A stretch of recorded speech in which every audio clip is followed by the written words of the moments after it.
Beyond the newsroom, where untold story is revealed. Ebigenda maaso mu ggwanga tetugenda kugaana kubyogerako ku lunaku luno olukulu. Mawulire agannaku Honorable Nakimuli Helen yazaalibwa nga 2 omwezi ogwa July omwaka gwa 1985. Mukama Katonda asobola okubanga amuyita ensonga eri unsuccessful surgery. Message ya president we ate president Robert Kyagulanyi Ssentamu Bobi Wine abwetibwa eri nga enyikiza ddala. Buli omu aguddemu shock ey'amaanyi, buli muntu ali mu kubanga yeebuuza ki ekibaddewo, but we have to confirm naye omukyalo ono ebitenitini agenda bw'atyo n'atandika okubanga asoma. Yazaalibwa ku Lukuba Kyamuso Sub County era bw'atyo mu bitundu ebyo bibera bya Kalangala. Agenda ku ssomero bayita Bukasa Primary School abw'atyo atandika okubanga akakalabya emisomo gye. Omukyalo ono be bamu ku bakyala ababadde abagezi mu kibiina kya NUP mu Paalamenti ya Uganda eye-11 ewedde nene eye-12 era abamu twasuubira nti agenda kufiiringa ekifo kya Namuga Honorable Goretti oyo oweri musaidizi eri gwe babba. Naye byonna nga bitadde ku bbali, omukyalo ono bw'agenda Makerere University ate mukyala yagenda mu maaso n'asoma naye excelling. Abadde mukyala mugezi nnyo ate nga ekisinga ddala okukwasa ennaku ku myaka afudde 4. Abadde muto gye emyaka egigasizaamu ddala eggwanga lye. Bw'atyo oboolyawo tasobodde kubanga Mukama Katonda amusobozesa okusukkako wano. Mawulire gannaku abadde head of communication and anti-corruption wali mu kibiina ki National Unity Platform era President Robert Kyagulanyi Ssentamu Bobi Wine be bamu ku beyeesiga n'agamba nti ngenda kukulembera ekibiina kino okulaba nga oboolyawo tukulemberamu enkyukakyuka y'eggwanga lino yeri yayanidde for so many years. Wabula ate omukyalo tasobodde kubanga akituukako. Ensonga mpola tugenda tubigala wabula bino ku bigambo bye ebyasembyeyo ate bw'ati bwe yadde abigaayagaaya era nga ate vibrant nnyo mu amazaalibwa ga Ssaabasajja Kabaka wa Buganda wagavuddeko wali baali Namuŋŋoona era yayogera message kumbe yali ayogera message egenda okusembayo mu bulamu bwe. Mawulire ganna Ebigenda maaso mu ggwanga tetugenda kugaana kubyogerako ku lunaku luno olukulu.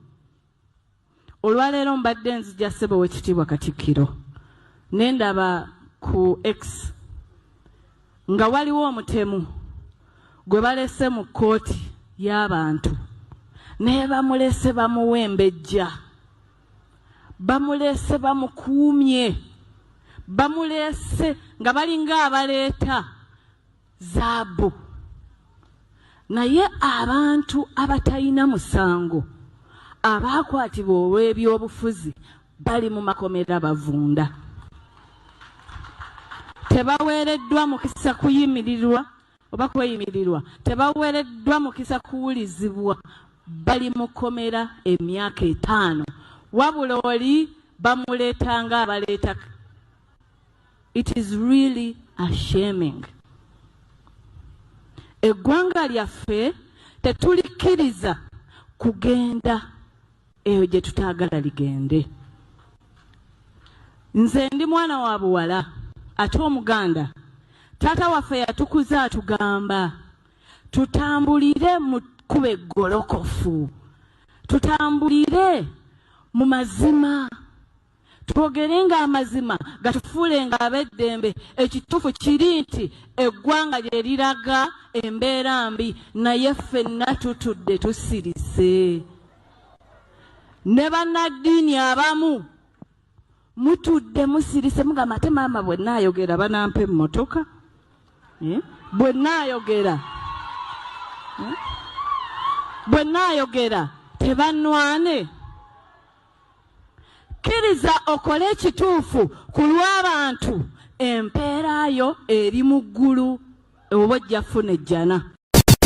Ebuvanjuba ne bugwanjuba ewaka wasigalawo ewasinga. Beyond the newsroom gwe mukutu ogukuleetera ekyo ekisinga. Katiranga naffe ng'oyita ku noti 771 44 53 ne noti 744 26 45 na bino bikulu. Tetulanga bafere, tetulanga basawo ba kinnansi n'abagwa mu kkoowa eryo. Mwebale kutuwagira. Thank you. Olwaleero mbadde nzija ssebo w'ekitiibwa Katikkiro nendaba ku X nga waliwo omutemu gwe balese mu kkooti y'abantu naye bamulese bamuwembejja, bamulese bamukuumye, bamulese nga balinga abaleeta zaabu. Naye abantu abatalina musango abaakwatibwa olw'ebyobufuzi bali mu makomera bavunda. Tebaweereddwa mukisa kuyimirirwa oba kweyimirirwa, tebaweereddwa mukisa kuwulizibwa, bali mu komera emyaka 5 wabula oli bamuleetanga abaleeta. It is really ashaming. Eggwanga lyaffe tetulikkiriza kugenda eyo gye tutaagala ligende. Nze ndi mwana wa buwala ate Omuganda. Taata waffe yatukuza atugamba tutambulire mu kkubo eggolokofu, tutambulire mu mazima, twogerenga amazima gatufuulenga ab'eddembe. Ekituufu kiri nti eggwanga lye liraga embeera mbi, naye ffenna tutudde tusirise. Ne bannaddiini abamu mutudde musirise mugamba ate maama bwe nnaayogera banampa emmotoka, bwe nnaayogera tebannwane. Kkiriza okole ekituufu ku lw'abantu, empeera yo eri mu ggulu oba ojja funa ejjana. Empeera teri ku nsi, empeera eriwa wa Katonda.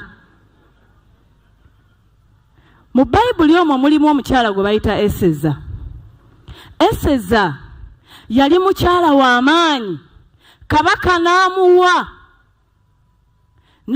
obukulembeze, Katonda n'amuwa obukulembeze n'amugamba ogenda kufuuka n'abakyala, oweereddwa omukisa okukulembera abantu.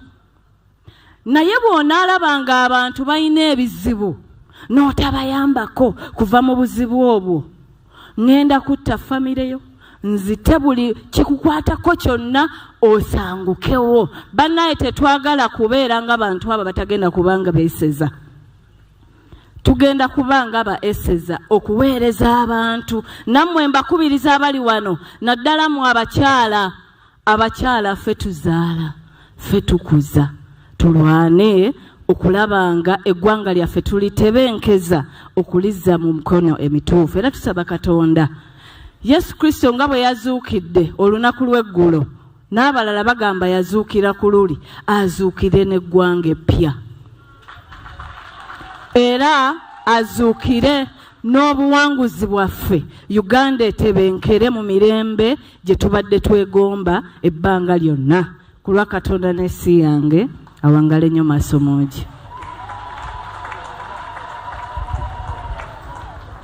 A law that appears to withdraw Uganda from these frameworks or to disregard international obligations risks isolating the country, discouraging investment, and undermining economic stability, now that we're talking about the budget.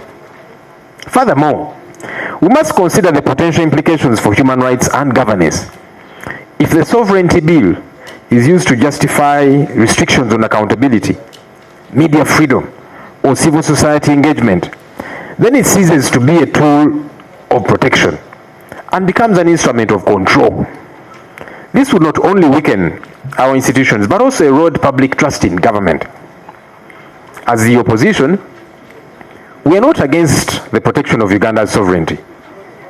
On the contrary, we believe that the true sovereignty is strengthened where citizens are empowered, when institutions are independent, and when government is accountable to the people. Sovereignty should not be used to shield inefficiency or suppress dissent or avoid scrutiny. It should be a foundation for responsible governance and inclusive development. We therefore call upon Parliament and the country at large to subject this bill to thorough scrutiny. Laws that are not consistent with the Constitution should never see the light of day. We must protect the people and not undermine them. We must strengthen institutions and not weaken them. And we must position Uganda as a confident, cooperative, and respected member of the international community. Assalamu alaikum wa rahmatullahi wa barakatuh.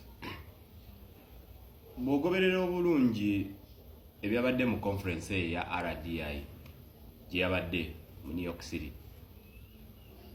efaanana okuba nga NGO era bw'ogisomako bakugamba it is an NGO, but remember waliyo NGOs nga ziri state funded. Ensonga lwaki conferences ezo zayogereramu ziba za buvunanyizibwa era zirina okutwalibwa nga nkulu, koze eri abo abamuvuganya abagamba nti tezirina makulu. NGOs bw'ogoberera history ebyafaayo ze zimu kuzajjanga mu ntandikwa nga bajja okutukolonizinga.